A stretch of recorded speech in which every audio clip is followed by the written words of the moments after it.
YS Jaganmohan Reddy అధికారంలోకి వచ్చిన తర్వాత ఉత్తరాంధ్ర ప్రాంతం అభివృద్ధిపై ప్రత్యేకంగా దృష్టి సారించారు. తరతరాలుగా కొనసాగుతున్న వెనుకబాటుతనాన్ని పోగొట్టడానికి శక్తి వంచన లేకుండా కృషి చేశారు. సంక్షేమ పథకాలతో భరోసా ఇచ్చారు. అంతేకాదు విశాఖను కార్యనిర్వాహక రాజధానిగా ప్రకటించడంతో ఉత్తరాంధ్రంతా ప్రగతి బాటలు పడుతున్నాయి. గతంలో ఎన్నడూ లేని విధంగా ప్రశాంత వాతావరణాన్ని కల్పించడంతో పాటు మౌలిక సదుపాయాల కల్పన కని విని ఎరుగని విధంగా చేయడంతో నేడు విశాఖపట్నం అంతర్జాతీయ స్థాయిలో ప్రశంసలు పొందుతోంది.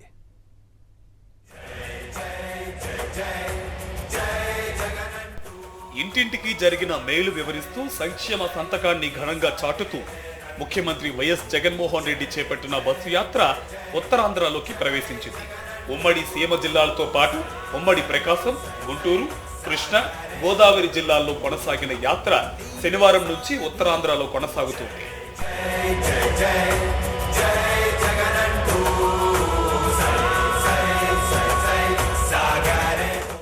ఉత్తరాంధ్ర పవర్ ఏంటో చూపుతూ అనకాపల్లిలో జరిగిన సభకు అన్ని వర్గాల ప్రజలు పోటెత్తారు. ఈ సందర్భంగా మాట్లాడిన ముఖ్యమంత్రి వైఎస్ జగన్మోహన్ రెడ్డి చంద్రబాబు బ్యాచ్ కుట్ర రాజకీయాలను చీల్చి చెండాడారు. తన పాలనలో జరిగిన సంక్షేమ అభివృద్ధి గురించి సవివరంగా మాట్లాడారు.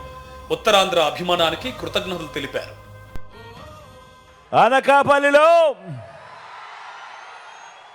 అనకాపల్లి జిల్లా సిద్ధం. ఉత్తరాంధ్రలో ఈరోజు నా కళ్ళ ఎదుట రెండు సముద్రాలు కనిపిస్తా ఉన్నాయి. ఒకటి బంగాళాఖాతం అయితే మరొకటి ఇక్కడ కనిపిస్తా ఉన్న జన సముద్రం. ప్రభంజనం అనే పదానికి అర్థం చెబుతూ ఇక్కడ జరుగుతా ఉన్న ఈ సభ చరిత్రలో ఎప్పటికీ కూడా నిలిచిపోతుంది. అనకాపల్లి జిల్లా నుంచి విశాఖ జిల్లాలోకి ప్రవేశించిన బస్సు యాత్రకు అన్ని వర్గాల ప్రజలు ఘన స్వాగతం పలికారు. రోడ్డుకు ఇరువైపులా బారులు తీరి ప్రజల ముఖ్యమంత్రి పట్ల తమకు గల ప్రేమను చాటారు.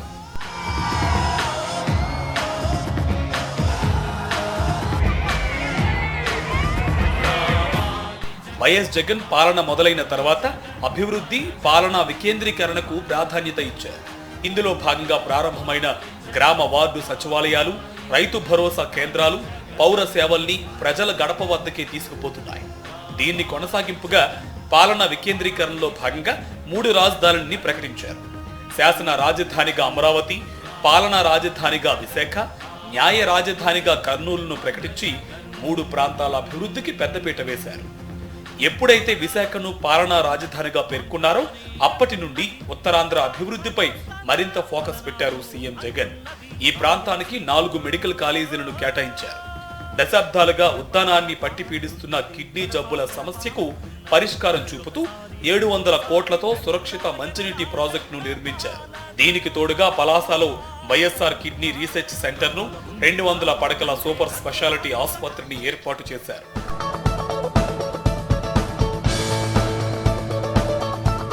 మరోపక్క శ్రీకాకుళం జిల్లాలో మూలపేట పోర్టు పనులు శరవేగంగా కొనసాగుతున్నాయి. భోగాపురం ఎయిర్పోర్టు నిర్మాణం కోసం అన్ని అనుమతులు తెప్పించి కడుతున్నారు. ఇప్పటికే ఇన్ఫోసిస్, ఇనార్బిట్ మాల్ వంటి సంస్థలతో పాటు పలు టూరిజం ప్రాజెక్టులు విశాఖకు వచ్చాయి. ఇలా ఉత్తరాంధ్ర దశ దిశ మార్చేలా అంతర్జాతీయ స్థాయిలో విశాఖను నిలబెట్టేలా అడుగులు పడుతున్నాయి. కాబట్టి ముఖ్యమంత్రి వైఎస్ జగన్ బస్సు యాత్రకు ఈ స్థాయిలో ప్రజాదరణ లభిస్తోందని ఎమ్మెల్సీ వరుదు కళ్యాణి అంటున్నారు. అసలు మూలపేట పోర్టు శంకుస్థాపన చేసి శరవేగంగా పనులు అవుతూ ఉన్నాయి. రేపొద్దున అది ప్రారంభమైతే శ్రీకాకుళం ముఖ చిత్రమే మారిపోయే పరిస్థితి మనం చూస్తాం. అలాగే భోగాపురం ఎయిర్పోర్ట్ తీసుకుంటే చంద్రబాబు నాయుడు గారు ఆ రోజు ఎటువంటి అనుమతులు లేకుండా ఎన్నికల స్టంట్గా శంకుస్థాపన చేస్తే జగనన్న అన్ని రకాల పర్మిషన్స్ తీసుకొని ఈరోజు ప్రారంభించి ఎంతో ఫాస్ట్గా పనులు అవుతూ ఉన్నాయి. అలాగే Infosys, Adani data centre, 6 lines నిర్మాణం అయితేనే అన్ని రకాలుగా ఇనార్బిట్ మాల్ తీసుకొచ్చారు. అలాగే ఎన్నో టూరిజం ప్రాజెక్ట్స్ విశాఖపట్నంలో తీసుకురావడం జరిగింది. చంద్రబాబు అంటే మోసమని, ఆయన మీద నమ్మకం పోయిందని అన్ని వర్గాల ప్రజలకు వెన్నుపోటు పొడవడమే ఆయన రాజకీయ జీవితమని విశాఖ జిల్లా ప్రజలు అంటున్నారు.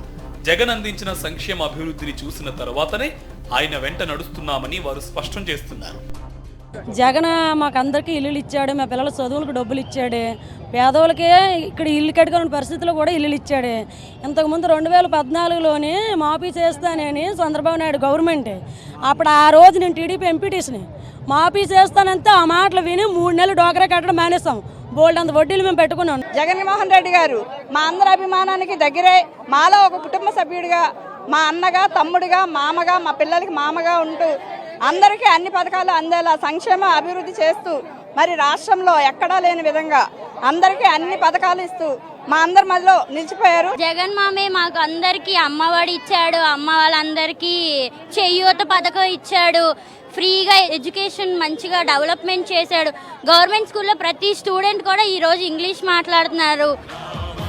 సామాన్య, పేద, మధ్యతరగతి కుటుంబాలకు చెందిన ఇలాంటి వారందరూ బస్సు యాత్రకు సంఘీభావంగా నిలిచి వినిపిస్తున్న గుండె స్పందనలివి. తమ జీవితాల్లో వస్తున్న మార్పులు సాక్షిగా మరొకసారి వైఎస్ జగన్నే ముఖ్యమంత్రిగా చేసుకుంటామని, ఆయన పాలనే తమకు కావాలని కోరుకుంటూ వెల్లువెత్తుతున్న అభిమాన తరంగాలివి.